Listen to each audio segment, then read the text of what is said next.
Hello बच्चों, you are welcome to your class. तो आज की इस क्लास में हम डिस्कस करने वाले हैं what is work and what is energy.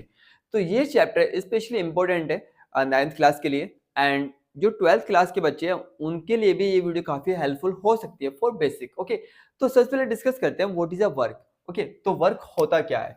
तो आप में से बहुत सारे बच्चे जानते भी होंगे वर्क होता क्या है। एक्चुअली जो नाइन्थ क्लास है, नाइन्थ क्लास में हम वर्क को बहुत नॉर्मल पढ़ाते हैं। ओके, एंड होप आप इसी को समझने की कोशिश कीजिए। लेट कीजिए कि हमारे पास एक ऑब्जेक्ट है। अब देखिए फिजिक्स में ऑब्जेक्ट का मीनिंग क्या होता है। ऑब्जेक्ट का मतलब होता है कि जिसका अपना क्या हो, मास हो। अगर किसी ऑब्जेक्ट पर आप क्या लगाते हैं, फोर्स लगाते हैं। क्या लगाते हैं बच्चों, फोर्स लगाते हैं। तो उस ऑब्जेक्ट की जो पोजीशन है उसमें क्या होगा, डिस्प्लेसमेंट होगा। इसका मतलब हुआ कि जैसे ही आप किसी ऑब्जेक्ट पर फोर्स लगाते हैं तो वो अपनी पोजीशन को क्या करता है, चेंज करता है। लेट हमने यहाँ पर एक बोतल लिया एंड ये बोतल सपोज कीजिए यहाँ पे रखा हुआ था। हमने फोर्स लगा के इसको यहाँ पे ले आए तो क्या हुआ, डिस्प्लेस हुआ ना। ओके, तो इसको हम क्या बोलेंगे, वर्क बोलेंगे। ओके, तो यहाँ पर जो हम नाइन्थ क्लास में पढ़ते हैं, हम पढ़ते हैं कि जो फोर्स है, जिस डायरेक्शन में हमने फोर्स लगाया, हमारा जो डिस्प्लेसमेंट है वो भी उसी डायरेक्शन में होना चाहिए। ओके, इसको हम बोलते हैं वर्क।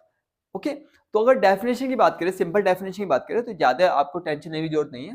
यहाँ पे समझिए, जब आप फोर्स लगाया तभी क्या हुआ, डिस्प्लेसमेंट। तो हम लिख सकते हैं कि जो वर्क है वो प्रोडक्ट है किसका भैया, फोर्स और डिस्प्लेसमेंट।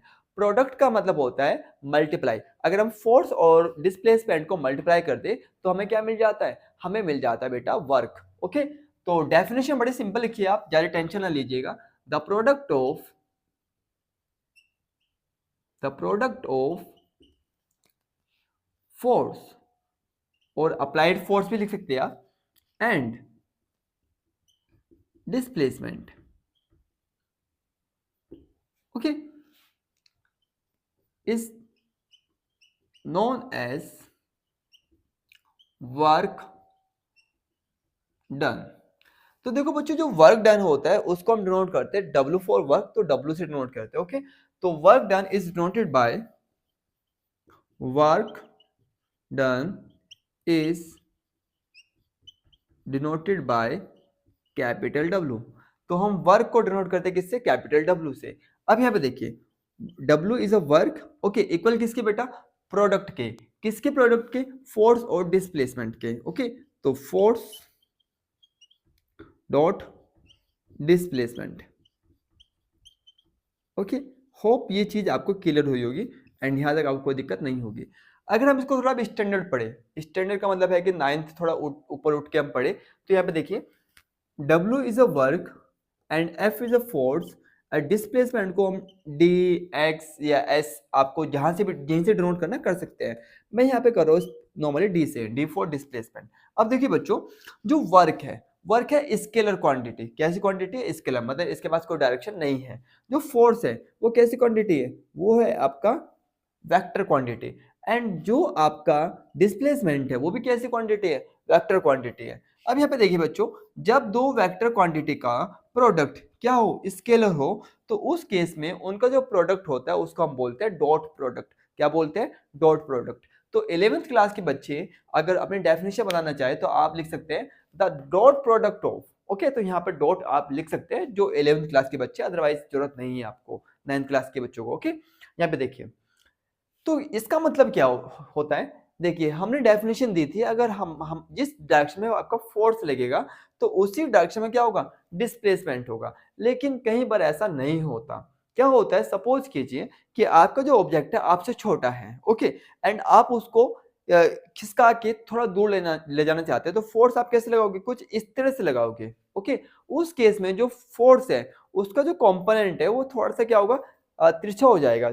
ओके, आप ऐसे समझिए कि ये ऑब्जेक्ट है जो आपके हाइट से छोटा है। ओके, उस केस में आप फोर्स यहाँ लगाओगे, इस पे कुछ इस तरह से खिसकाने की कोशिश करोगे, तो आपका जो फोर्स का कंपोनेंट है वो इस तरह से होगा, एंड जो डिस्प्लेसमेंट का कंपोनेंट है वो इस तरह से। ओके, तो जो डिस्प्लेसमेंट है वो तो आपका एक्स एक्सिस में, लेकिन जो फोर्स है उसकी जो एक्सिस है वो एक्स एक्सिस ना हो गया, थोड़ा सा क्या हुआ, टिल्ड हो गया। ओके, तो इस केस में वो क्या बनाता है, एंगल बनाता है। क्या बनाता है, एंगल। तो ये डिस्प्लेसमेंट है, ये क्या, फोर्स है। ओके, अगर आपका एंगल बनता है किसके बीच में, डिस्प्लेसमेंट और फोर्स के बीच में, या फिर मान लीजिए कि आपका ऑब्जेक्ट आपसे कुछ थोड़ा बड़ा है, ओके, और आपको उसको खिसकाना है, तो उस केस में जो फोर्स होता है उसका जो कंपोनेंट है कुछ इस तरह जाता है ऊपर की ओर।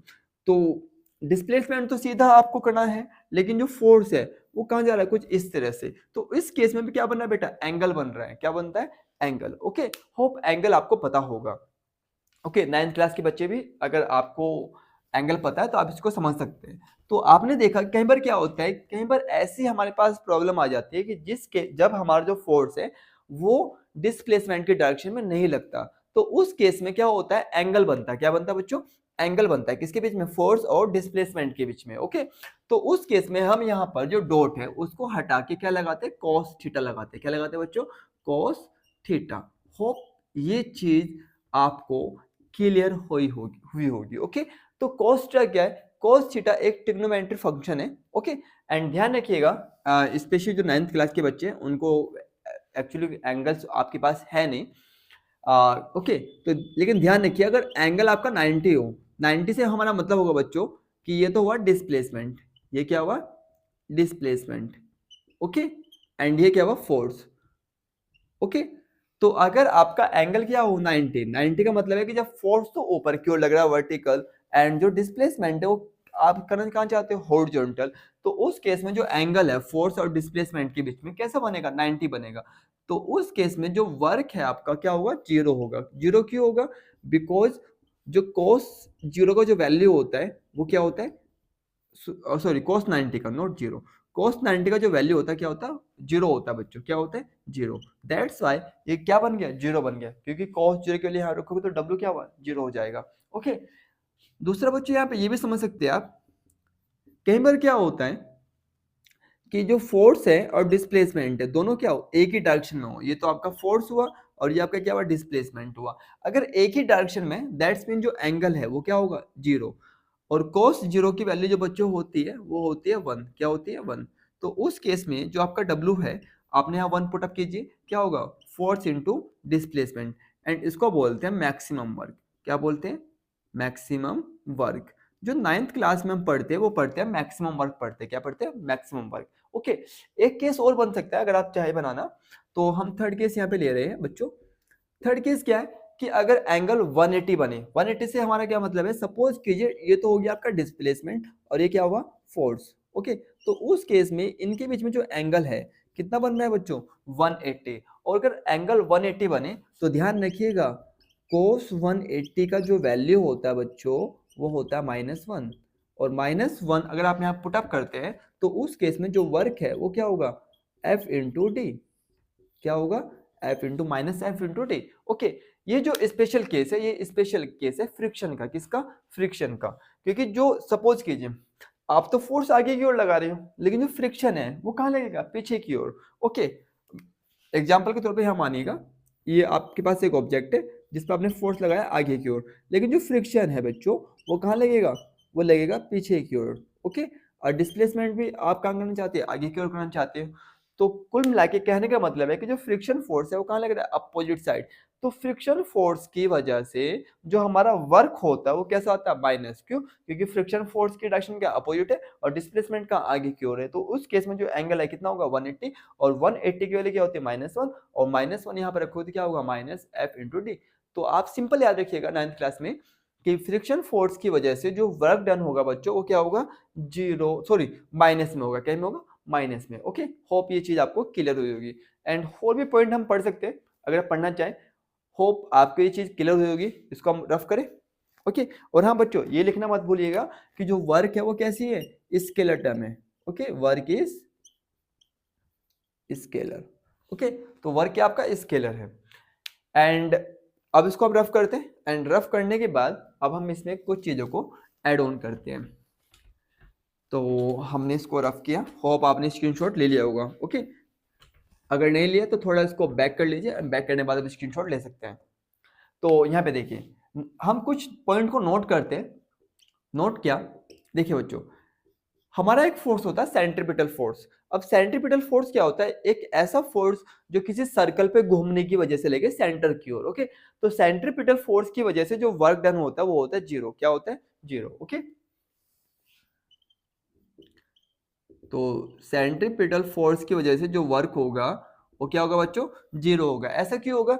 बिकॉज जो फोर्स है और जो डिस्प्लेसमेंट है उनके बीच में जो एंगल है बच्चों 90 बनता है। क्या बनता है? 90। तो ध्यान रखिए सेंट्रीपिटल फोर्स की वजह से जो वर्क होगा वो क्या होगा बच्चों? जीरो। ओके, 9th क्लास के बच्चे भी इसको ध्यान रख सकते हैं। ओके, एंड यहाँ पे देखिएगा, अगर आपका जो सपोज कीजिए आपकी एक स्ट्रिंग है, ओके, एंड इस स्ट्रिंग में आपने कुछ भी वेट लटका दिया, लटकाने की वजह से क्या होगा? mg नीचे की ओर। ओके, तो उस केस में जो आपका स्ट्रिंग है या फिर जो आपकी रस्सी है उसमें उसमें खिंचाव आता है। क्या आता है? खिंचाव। तो उस खिंचाव को हम क्या बोलते हैं? टेंशन बोलते हैं। क्या बोलते हैं बच्चों? टेंशन। ओके, लेकिन वो वाली टेंशन जो आपको है ये दूसरी टेंशन है। ओके, तो जो टेंशन है, ओके, तो स्ट्रिंग में जो टेंशन की वजह से जो वर्क होता है वो भी क्या होता है? जीरो होता है। ध्यान रखिएगा। ओके, तो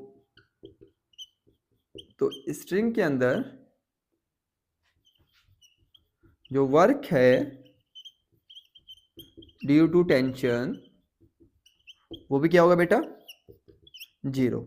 ओके, स्पेशली 11th क्लास के बच्चे तो इनको याद रखें एंड ये आपके लिए काफी यूजफुल हो सकते हैं। नाउ अब हम पढ़ते हैं यूनिट कि यूनिट क्या हो सकता है। ओके, तो यूनिट को हम देख लेते हैं इसकी। तो यूनिट क्या होता है बच्चों? देखिए, वर्क का एक यूनिट होता है जूल। क्या होता है? जूल। और दूसरी बात जो वर्क है बेटा, वर्क का फॉर्मूला क्या था? Force into displacement. फोर्स के लिए क्या होगा बेटा? न्यूटन।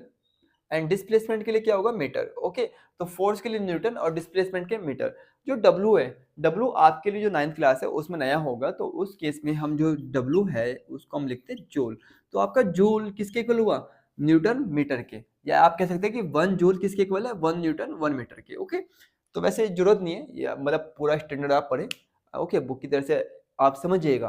तो जूल किसके इक्वल है? न्यूटन मीटर के इक्वल। ओके, होप ये चीज आपको क्लियर होगी। एंड यहाँ पर बहुत सारी मतलब और भी इसके यूनिट्स हैं जैसे कि अर्ग एंड डाइन। तो उस केस में क्या करना है कि जो मीटर है उसको सेंटीमीटर में चेंज करना है। ओके, तो इस तरह से तो ज्यादा आपको टेंशन भी नहीं लें, और जो केजी है उसको ग्राम में चेंज करना है। तो आपका जो जूल है वो चेंज हो जाएगा किसमें? अर्ग या फिर आपका डाइन में। ओके, तो यहाँ इस चीज को खत्म करते हैं इस टॉपिक को, एंड हम डिस्कस करते हैं अब आपका एनर्जी की एनर्जी होती क्या है। ओके बच्चों, तो इसको रफ करते हैं एंड अब हम बात करते हैं एनर्जीज की। तो एनर्जी होती क्या है? अगर आप में से किसी बच्चे को पता है कि एनर्जी क्या होती है तो आप लिख सकते हैं और बता सकते हैं कि एनर्जी होती क्या है। तो फाइनली ये हमने रफ कर दिया है। तो अब बात करते हैं एनर्जी। तो एनर्जी होती क्या है? अब देखिए एनर्जी से मतलब क्या है हमारा। ओके, अब देखिए आप भी हर रोज एनर्जी लेते हैं। किस तरह से? आपने खाना खाया और खाना खाने के बाद आपके अंदर क्या हुआ? एनर्जी स्टोर हो गया। ओके, अब हमें क्या पता किसके अंदर कितनी एनर्जी है? किसी को पता है? नहीं पता। ओके, अब अगर हमें किसी की एनर्जी को चेक करना है कि इसके पास कितनी एनर्जी है, तो आप क्या करोगे? सपोज कीजिए कि आपके पास 2% है। ओके, मेरी आर्ट थोड़ी अच्छी नहीं है बट फिर भी कोशिश करते हैं। 9th हमने भी कुछ सीखा था कुछ। ओके, कुछ इस तरह से ये 2% है। ओके, ये ए और ये आपका बी, ये थोड़ा उदास लग रहा है। तो ए और बी को हमने एक वर्क दिया। क्या दिया बेटा? वर्क। ओके, एंड जो भी बंदा वर्क कर पाएगा तो उसके पास क्या होगी? एनर्जी होगी उतनी। ओके, तो एनर्जी चेक करने के लिए हम क्या करेंगे? इनको वर्क देंगे। क्या देंगे बेटा? वर्क। ओके, जिसने उस वर्क को कर लिया उसका मतलब था कि उसके पास उतनी एनर्जी थी, और जिसने उस वर्क को नहीं कर पाया उसके पास उतनी एनर्जी नहीं थी। ओके, तो समझिएगा कि अगर हमें किसी की एनर्जी को चेक करना है तो हम इसको क्या क्या करेंगे? वर्क देंगे। क्या देंगे बेटा? वर्क। तो कहने का मेरा मतलब ये है कि जो एनर्जी है उसको हम मतलब फाइंड आउट नहीं कर सकते। अगर हमें एनर्जी को फाइंड आउट करना है तो हमें उनको वर्क देना पड़ेगा, या इन शॉर्ट मैं कह सकता हूं कि जो एनर्जी है वो इक्विवेलेंट होती है किसके? वर्क के। ओके, तो हम कह सकते हैं कि एनर्जी जो है वो एबिलिटी है क्या? टू डू वर्क, मतलब काम करने की। ओके, तो बड़ी सिंपल डेफिनेशन में लिखने वाला हूं तो ज्यादा टेंशन आप लेना मत। तो एनर्जी क्या है बच्चों? एनर्जी इज एबिलिटी, या आप कैपेसिटी भी लिख सकते हैं, बात एक ही है, टू डू वर्क। तो वर्क करने की एबिलिटी या जो कैपेसिटी होती है उसको हम क्या बोलते हैं, एनर्जी बोलते हैं। अब देखो बच्चों, एनर्जी बहुत तरह की हो सकती है, बहुत तरह की। सबसे पहले मैकेनिकल, कौन सी, मैकेनिकल एनर्जी, ओके। एनर्जी को मैं ये लिख रहा हूँ, आप इसको देख लीजिएगा। दूसरा केमिकल एनर्जी, जो भी आपको याद आए, okay. Electrostatics energy, electromagnetic energy, okay. Thermal energy. तो जो भी आपको एनर्जी याद आ रही है आप लिख दीजिएगा, ओके। तो एक और है यार, न्यूक्लियर, ओके यार, न्यूक्लियर एनर्जी। तो न्यूक्लियर एनर्जी, तो ये कुछ एनर्जीज को मैंने लिख दिया। लेकिन हमारी जो 9th क्लास है या 11th क्लास है उसमें केवल और केवल हम डिस्कस करते हैं किसको बेटा, मैकेनिकल एनर्जीज को, ओके। तो हम यहाँ पे डिस्कस करने वाले हैं मैकेनिकल एनर्जी। तो मैकेनिकल एनर्जी क्या होती है कि मैकेनिकल एनर्जी जो होता है वो समेशन होता है, मतलब समेशन होता है किसका, काइनेटिक और पोटेंशियल, ओके। तो मैकेनिकल एनर्जी को हम कह सकते हैं कि ये समेशन है, मतलब प्लस कर सकते हैं किसको, अगर हम काइनेटिक एनर्जी और पोटेंशियल एनर्जी को क्या करते, प्लस करते, तो वो किसके लिए होते बेटा, मैकेनिकल एनर्जीज के, ओके। तो पहले मैं इसको रिफिल कर लूं अपने मार्कर को, थोड़ा सा ये कम चलने लगा।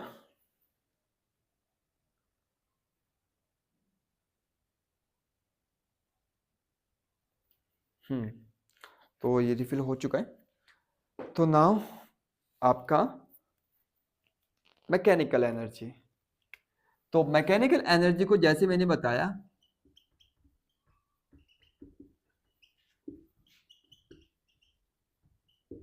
तो मैकेनिकल एनर्जी क्या है, मैकेनिकल एनर्जी सम है, ओके। तो हम लिख सकते हैं कि इट इज सम ऑफ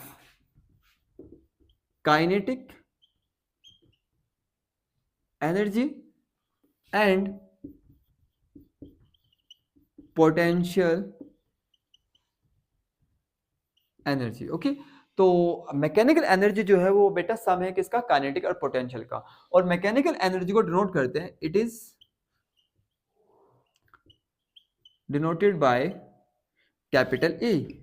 इसका मतलब हुआ कि कैपिटल ए इक्वल किसके, काइनेटिक एनर्जी, के for kinetic, E for energy, okay. And P E का मतलब है पोटेंशियल एनर्जी। तो मैकेनिकल एनर्जी बेटा समेशन किसका होता है, काइनेटिक प्लस पोटेंशियल। और इस चीज का ध्यान रखिएगा, जो काइनेटिक एनर्जी, सॉरी, जो मैकेनिकल एनर्जी है वो क्या, कांस्टेंट होती है, क्या होती है, कांस्टेंट। तो मैकेनिकल एनर्जी इज कांस्टेंट, इसका मतलब हुआ कि जो एनर्जी है बेटा वो कंजर्वेटिव होती है। कंजर्वेटिव का मतलब है कि ना तो एनर्जी को आप डिस्ट्रॉय कर सकते हैं ना आप उसको क्रिएट कर सकते हैं, ओके। तो मैकेनिकल एनर्जी कांस्टेंट क्यों है, बिकॉज एनर्जी क्या है आपका, कंजर्वेटिव है, ना आप उसको डिस्ट्रॉय कर पा रहे ना उसको आप क्रिएट कर पा रहे हो। केवल एनर्जी क्या होती है, चेंज होती है एक फॉर्म से दूसरी फॉर्म में। जैसे हम बात करें मैकेनिकल एनर्जी, उसके अंदर कितनी एनर्जी, दो तरह की, एक तो काइनेटिक, एक आपका पोटेंशियल। अगर हम कह रहे हैं कि मैकेनिकल एनर्जी कांस्टेंट है, इसका मतलब ये हुआ अगर काइनेटिक एनर्जी बढ़ती है तो पोटेंशियल एनर्जी क्या होगी, डिक्रीज होगी। अगर पोटेंशियल बढ़ती है तो काइनेटिक क्या होगी, वो डिक्रीज होगी, ओके। तो कुछ इस तरह से समझिएगा, नोट कर लीजिएगा आप इस चीज को सिंपल फॉर्म में। काइनेटिक एनर्जी अगर आपका इंक्रीज होता है तो बेटा उस केस में जो पोटेंशियल एनर्जी है वो क्या होगा, डिक्रीज होगा। या फिर उल्टा कर सकते हैं, अगर पोटेंशियल एनर्जी इंक्रीज होगा तो इसका मतलब है कि काइनेटिक एनर्जी क्या होगा बेटा, डिक्रीज होगा, ओके। अगर एक बढ़ रहा है तो दूसरा क्या घटेगा, ओके। तभी जाके क्या होगा, कांस्टेंट होगा। तो समझ में आया आपको, इसका मतलब है अगर काइनेटिक एनर्जी बढ़ रही है तो पोटेंशियल एनर्जी चेंज क्या में हो रही है, काइनेटिक में।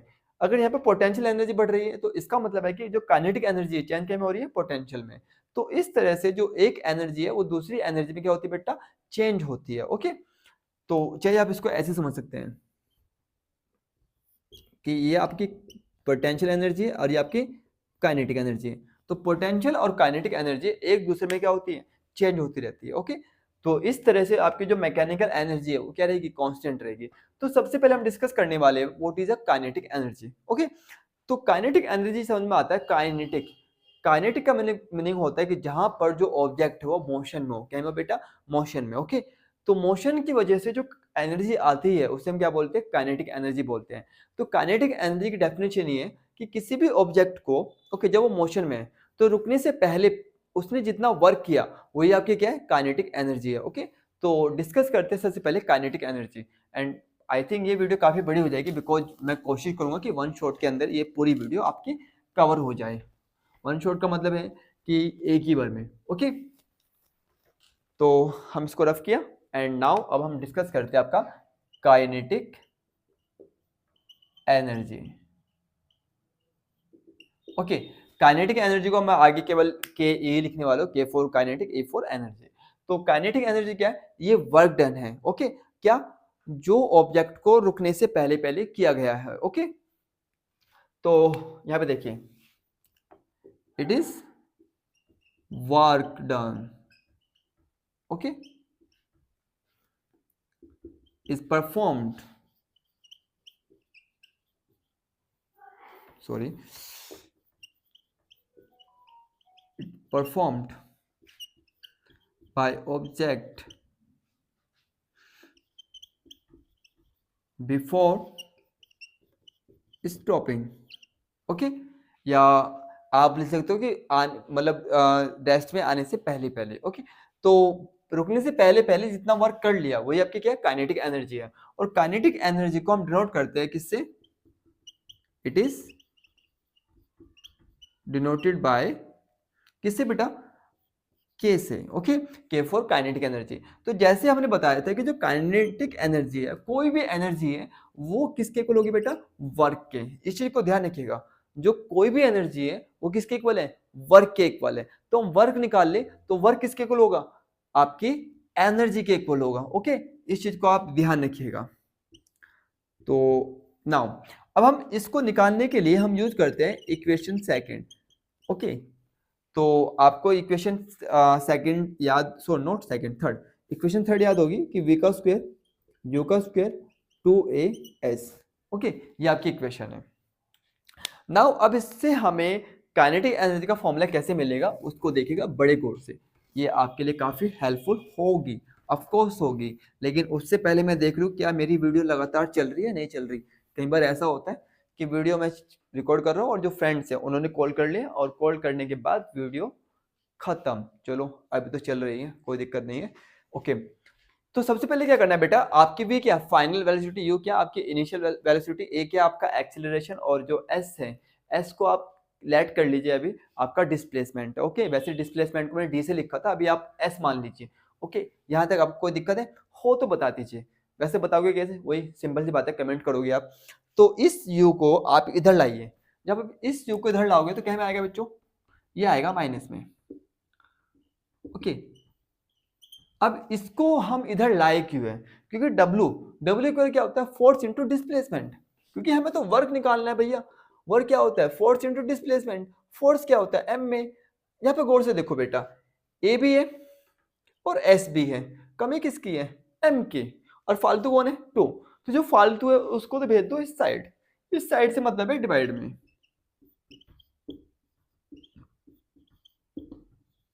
ओके बच्चों, एंड जिसकी कमी है, कमी किसकी है? अब m की कमी है, देखो a भी आ गया s भी आ गया, कमी किसकी है? m की। तो उस केस में आप क्या करना है कि दोनों साइड m से मल्टीप्लाई कर सकते हो। ओके, इस चीज का ध्यान रखना कि दोनों साइड हमने क्या करा? m से मल्टीप्लाई करा। जब हमने m से मल्टीप्लाई करा तो m को अंदर ले जाइए, जब आप अंदर ले जाओगे क्या होगा? m v square upon 2। ये क्या होगा? m u square upon 2। और बच्चों क्या हुआ? f, क्योंकि आपको पता है कि F इक्वल क्या होता है? M में। ओके, और फोर्स इनटू डिस्प्लेसमेंट क्या होता है बच्चों? वर्क। ओके, तो वर्क जो हमारी है वो किसके इक्वल होता है? एनर्जी के इक्वल होता है। और हमारी जो एनर्जी है ये किसकी वजह से आ रही है? देखो यहाँ पे क्या है? वेलोसिटी है ना बच्चों, तो इसका मतलब है कि जो ये एनर्जी, जो वर्क है वो किसकी वजह से आ रहा है?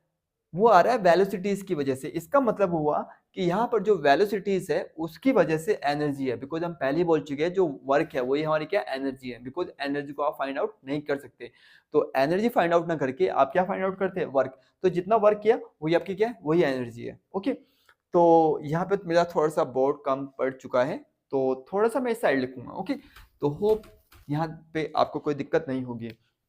तो मैं इसको पार्ट कर रहा हूँ इस तरह से।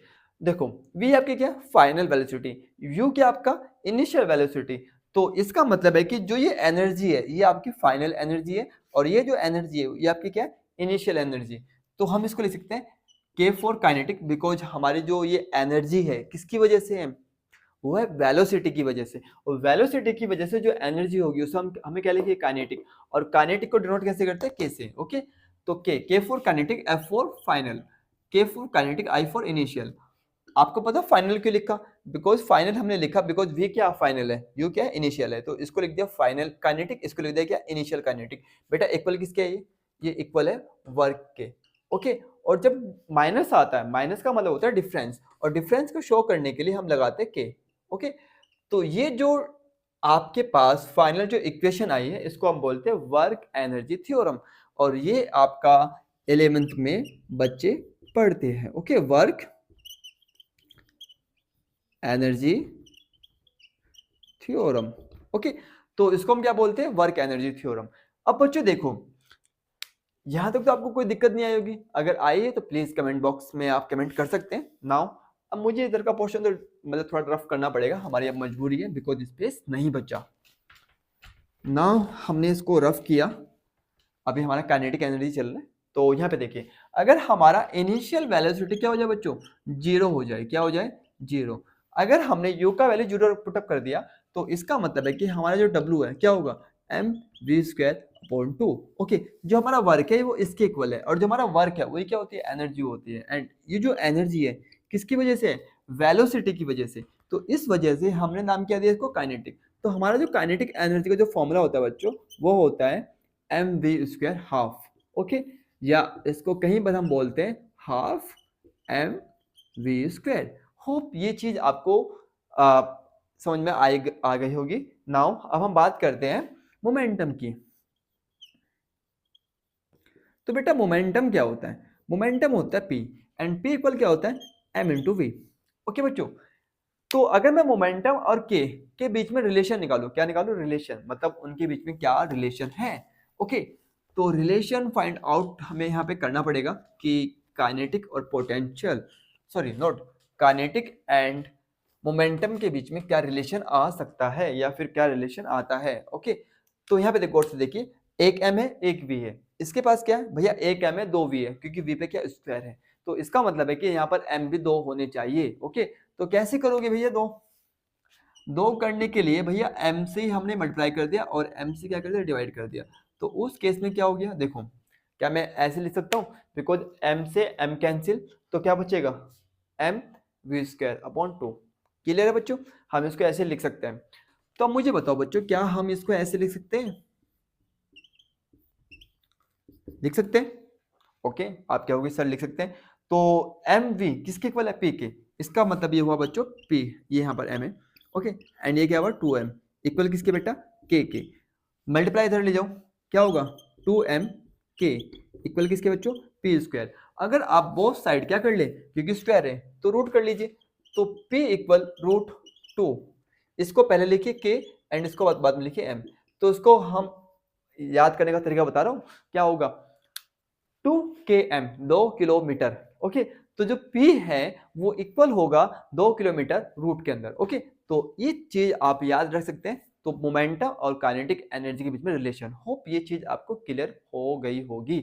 ओके, मैं बार बार इसलिए पूछ रहा हूँ बिकॉज अभी आप 9th क्लास में हैं, तो 9th क्लास में काफ़ी चीज़ें एक बार में समझ में नहीं आती, तो आप वीडियोस को दोबारा से चला के देख सकते हैं, होप अगली बार आपको समझ में आ जाए। नाउ अब हम पढ़ते हैं पोटेंशियल।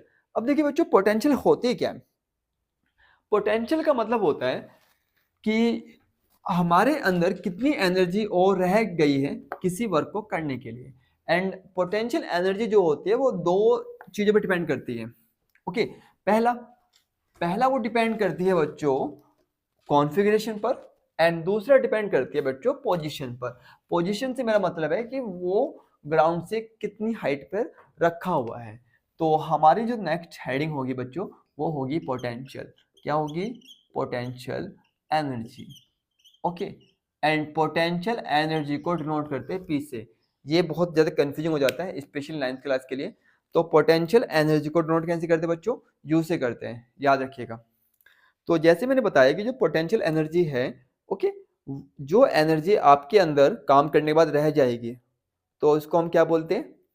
पोटेंशियल एनर्जी बोलते हैं। अब सिंपल सी बात है, पोटेंशियल एनर्जी को भी पता करने के लिए हम क्या करेंगे? वर्क ही करते हैं, और तो कुछ नहीं करेंगे। और पोटेंशियल एनर्जी आपकी दो वजह से हो सकती है। पहली वजह क्या है? तो पहली वजह मैं यहाँ पे बता रहा हूँ, यहाँ पे देखिए बच्चों, पहली वजह है आपकी पोजीशन।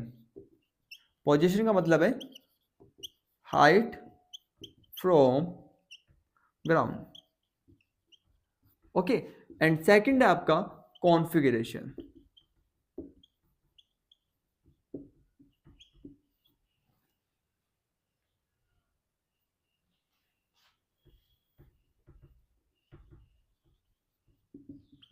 तो दो वजह से आपकी यहाँ पर पोटेंशियल एनर्जी हो सकती है। तो ये चीज़ आपको क्लियर हुई है। तो लेकिन यहाँ पर जो आप पढ़ते हैं ना,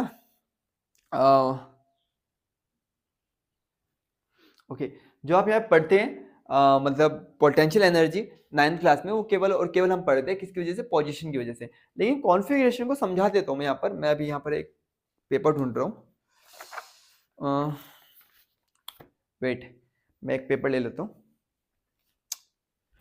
ओके। पेपर तो मिल चुका है, ओके। देखिए बच्चों, नए जब आप बचपन में आपने कहीं ना कहीं जो फेयर्स होते हैं, जो मेले होते हैं, वहां से कुछ खिलौने लाए होते हैं। उन खिलौने के अंदर क्या होता था? पहले चाबी भरी जाती थी, और चाबी भरने के बाद वो खिलौने जो है आगे की ओर मूव करते थे, मतलब मूवमेंट होता था। अगर कभी आपने उनको खोल के देखा होगा, तो उनके अंदर एक मेटल की क्या होती थी? एक स्ट्रिप होती थी, मतलब इसको बोलते हैं हम एक तरह से कुंडली इसको बोलते हैं हिंदी में, ओके। तो एक मेटल की क्या होती थी आपके पास? उसमें कॉइल होती थी, एंड जब उसको चाबी से घुमाती थी तो कॉइल जो है ना ऐड जाती थी, मतलब पूरी तरह से घूम जाती थी। और जैसे ही आपने वो चाबी को बाहर निकालते थे, तो जो कॉइल है वो रिलीज होती थी। क्या होती थी? रिलीज। और रिलीज जैसे जैसे होगी, आपका जो टॉय है वो क्या करता? मूवमेंट करता था। कहने का मेरा मतलब ये है कि घूमने, मतलब वो जो स्प्रिंग, मतलब जो मेटल जो कॉइल थी, वो स्प्रिंग की तरह घूमकर, ऐसे गोल गोल घूमकर अपने अंदर पोटेंशियल एनर्जी को स्टोर करती थी। और जैसे ही आप वहां से चाबी हटाते थे, तो वो जो पोटेंशियल एनर्जी है वो चेंज होती थी किसमें? काइनेटिक एनर्जी में। देखिए, जैसे कि यहाँ पे देखिए, मैंने इस पेपर को थोड़ा फोल्ड कर लिया, ओके। तो ये स्प्रिंग तरह से घूम गया। जैसे मैं इसको कोइल करा, एंड कोइल करने करते इसके पास क्या आ गई? पोटेंशियल एनर्जी आ गई। और जैसे मैं इसको यहाँ से छोड़ता हूँ, तो जो पोटेंशियल एनर्जी है वो रिलीज होगी किसमें? काइनेटिक एनर्जी में। देखिएगा, तो देख चुके हैं कि ये जो कॉइल थी वो क्या हो गई बेटा? वो खुलने लगी। और जैसे वो खुलेगी तो किसमें चेंज होगा? काइनेटिक एनर्जी में। तो अभी इसके पास, जैसे मैं इसको दोबारा से फोल्ड कर रहा हूँ, कॉइल की तरह से फोल्ड कर रहा हूँ, तो इसके पास क्या आ गई? इसके पास आ गई बेटा पोटेंशियल एनर्जी। और रिलीज करा तो क्या आ गया? Kinetic energy. होप ये चीज आपको समझ में आई होगी।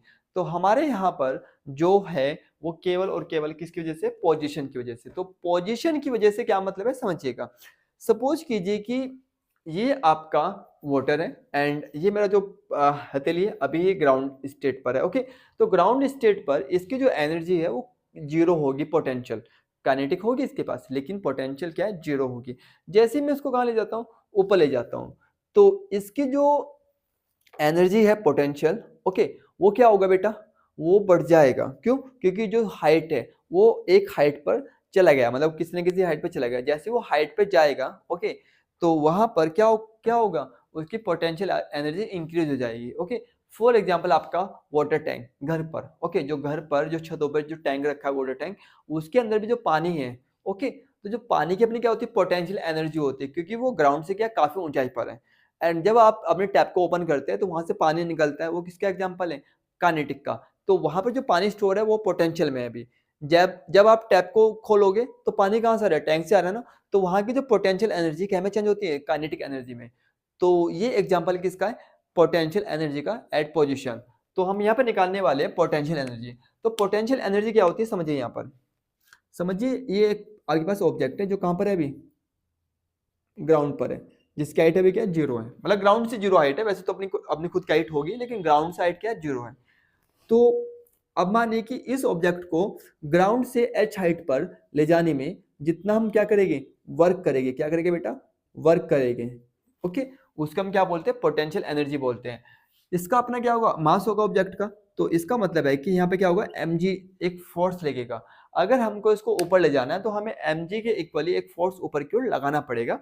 ओके, तो जब हम फोर्स लगाते हैं तो फोर्स लगाते ही जो ऑब्जेक्ट है कहाँ जाता है, ऊपर जाता है। कहाँ पर, h हाइट पर। ओके, तो h हाइट पर जाते ही उसके अंदर क्या होती है, एनर्जी स्टोर हो जाती है। उस एनर्जी को क्या बोलते हैं, पोटेंशियल एनर्जी बोलते हैं। तो जो पोटेंशियल एनर्जी है वो इक्वल होती है कि हमने इस ऑब्जेक्ट को ग्राउंड से ऊपर ले जाने में कितना वर्क करा। ओके, जितना हम वर्क करेंगे वही क्या होगी, इसके पोटेंशियल एनर्जी के रूप में स्टोर हो जाएगी। ओके बच्चों, तो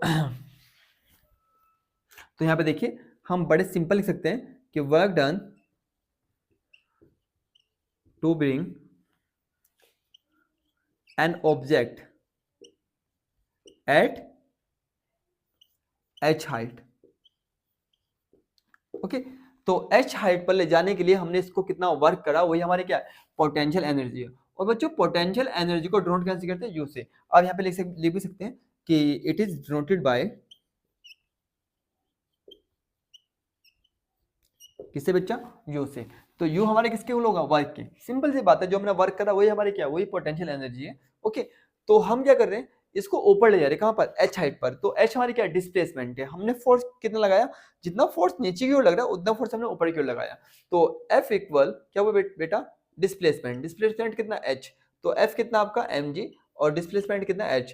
तो आपकी जो पोटेंशियल है ड्यू टू पोजीशन कितने आई है, u इक्वल mgh। तो आप देख सकते हैं आपकी जो पोटेंशियल है वो डिपेंड किस पे कर रही है बच्चों, मास पर, ग्रेविटी पर, और आपका एच पर। तो ग्रेविटी तो कांस्टेंट है, मास को एक बार छोड़िए। तो इसका मतलब है कि पोटेंशियल जो है वो डिपेंड करता है किस पे बच्चों, हाइट पर। जितना ज्यादा हाइट होगा उसका उतना ज्यादा पोटेंशियल बढ़ जाएगा। मतलब जो काइनेटिक है वो घट जाएगी, पोटेंशियल क्या हो जाएगी, बढ़ जाएगी। एग्जाम्पल के तौर पर समझिए, यहाँ पर ये एक हिल स्टेशन है और आप यहाँ पर घूमने गए, मान लो कुछ इस तरह से। ओके, एंड यहाँ पर आप है और आप साइकिलिंग यहाँ पे कर रहे हैं। तो यहाँ पर इस केस में आपकी जो हाइट है ग्राउंड से, मान लीजिए h है।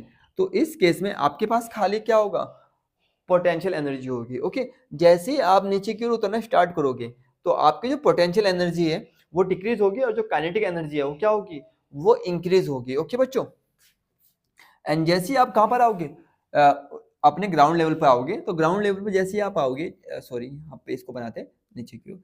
जैसे ही आप ग्राउंड लेवल पे आओगे तो आपकी जो काइनेटिक एनर्जी है वो तो बढ़ जाएगी, लेकिन जो पोटेंशियल है वो क्या हो जाएगी, जीरो। लेकिन यहाँ पर काइनेटिक क्या है, जीरो। पोटेंशियल तो कुछ ना कुछ होगा, उसका वैल्यू क्या होगा यहाँ पर, mgh। इसका वैल्यू क्या होगा, हाफ mv स्क्वायर। ओके, तो इस तरह से आप देख पा रहे हो कि हमारी जो पोटेंशियल एनर्जी है जब वो नीचे की ओर उतरा तो उसकी जो पोटेंशियल एनर्जी चेंज क्या होगी बेटा, काइनेटिक में, और पोटेंशियल खुद क्या होगा, जीरो। तो इस तरह से जो पोटेंशियल है वो चेंज होता है काइनेटिक में, और जो काइनेटिक है वो चेंज क्या में होता है, पोटेंशियल में। ओके, तो ये था आपका पोटेंशियल और काइनेटिक एनर्जी का कॉन्सेप्ट। नाउ अब हम डिस्कस करते हैं बच्चों, इसका लास्ट टॉपिक है power. What is a power. तो पावर को अगर मैं डिफाइन करूं तो कैसे करूंगा, आप में से किसी को पता है what is a power, power क्या होती है। तो ओके, हमारी नेक्स्ट हेडिंग है पावर। अगर आप में से किसी को भी पता है कि पावर क्या होती है, आप लिख सकते हैं। हम जो बात कर रहे हैं हमारे जो चैप्टर 9th क्लास के अंदर या 11th क्लास के अंदर हम बात करें मैकेनिक्स के अंदर। तो मैकेनिक्स के अंदर पावर क्या होती है, सपोज कीजिए अगर मुझे किसी बंदे की पावर देखनी है तो मैं क्या करूंगा, मैं उसको वर्क दूंगा, और वो जितना जल्दी इस वर्क को करेगा टाइम के साथ, तो इसका मतलब है कि उसकी पावर उतनी ज्यादा होगी। ओके, तो पावर को अगर मेजर करना है तो हम उसको वर्क देंगे और एक स्पेसिफिक टाइम देंगे। अगर उस स्पेसिफिक टाइम के अंदर उसने वर्क को कर लिया तो उसकी उतनी पावर है, अदरवाइज नहीं है। ओके, तो पावर जो है वो क्या, वर्क डन है किसके अंदर, टाइम के अंदर, कि कितने टाइम में वो कितना वर्क कर रहा है। ओके बच्चों, तो यहाँ पे देखिए, तो क्या है, the rate, time rate. Okay, the time rate, the time rate of work done, okay, is known as power. And power को हम डिनोट करते हैं पी से, किससे, पी से। पावर इज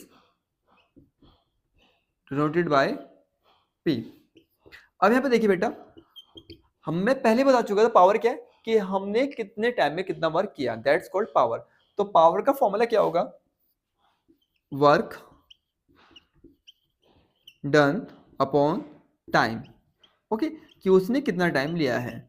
तो हमने माना कि जो हमारा वर्क है वो कितना बच्चों, W, और वर्क टाइम कितना बेटा T। तो उसने T टाइम में W वर्क किया, उसे हम क्या बोलते हैं, पावर बोलेंगे, ओके। तो यहाँ पर जो पावर है और जो वेलोसिटी है बच्चों, उसके बीच में रिलेशन हम निकाल सकते हैं। अगर आप चाहे तो रिलेशन निकाल लीजिए, अदरवाइज जरूरत नहीं पड़ेगी आपको, ओके। वैसे 9th क्लास में जरूरत नहीं है, बट फिर भी निकाल लीजिए अगर आपके टीचर कराए तो, ओके। आपको पता है कि वर्क क्या होता है, फोर्स इनटू डिस्प्लेसमेंट। मैं यहाँ पे लिख रहा हूँ बच्चों कि जो वर्क है आपका वो इक्वल किसके, फोर्स इनटू डिस्प्लेसमेंट। अब मुझे बताओ बच्चों, डिस्प्लेसमेंट अपॉन टाइम क्या होता है, वेलोसिटी। इसका मतलब है कि डिस्प्लेसमेंट अपॉन टाइम क्या बन गया बच्चों, वेलोसिटी। तो पावर का एक फॉर्मूला हमारा ये भी होता है, F इंटू वी, ओके। तो होप ये जो लेक्चर था पूरा आपको काफी हेल्पफुल हो, एंड हेल्पफुल होने के साथ साथ आपने इस चैप्टर को एंजॉय भी किया हो। आई थिंक एंजॉय तो शायद ना किया हो, बिकॉज हम पढ़ाते वक्त ऐसा कुछ मोमेंट हुआ नहीं कि मैं आपके साथ कोई फनी मोमेंट शेयर करता, ओके। तो फनी तो ये नहीं कहूँगा, लेकिन हाँ मुझे उम्मीद है कि ये वीडियो आपके लिए काफ़ी हेल्पफुल होगी। और आप सभी से मैं उम्मीद करता हूँ कि आप जो चैनल है उसको सब्सक्राइब करें, एंड सब्सक्राइब करने के साथ साथ जो वीडियो है उसको अपने फ्रेंड के साथ शेयर करें। तो इसी उम्मीद के साथ have a good day and good luck, bye.